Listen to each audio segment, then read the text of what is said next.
الحكيم. والقرآن الحكيم. أعوذ بالله من الشيطان الرجيم. بسم الله الرحمن الرحيم. إذ قال ربك للملائكة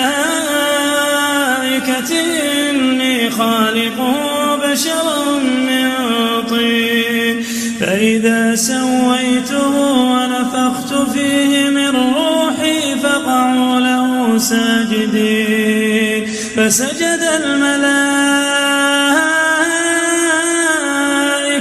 كلهم أجمعون إلا إبليس استكبر وكان من الكافرين.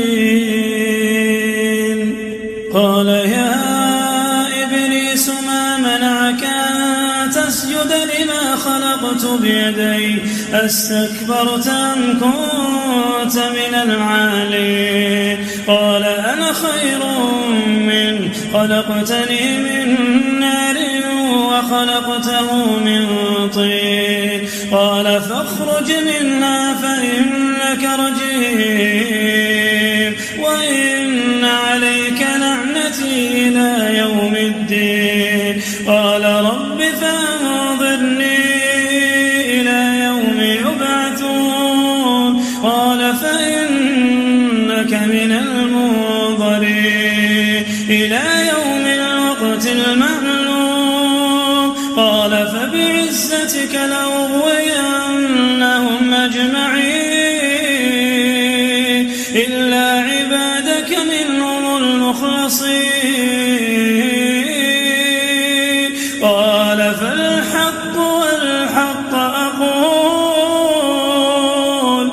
لأملأن جهنم منك وممن تبعك منهم أجمعين. قل ما أسألكم عليه من أجر وما أنا من المتكلفين.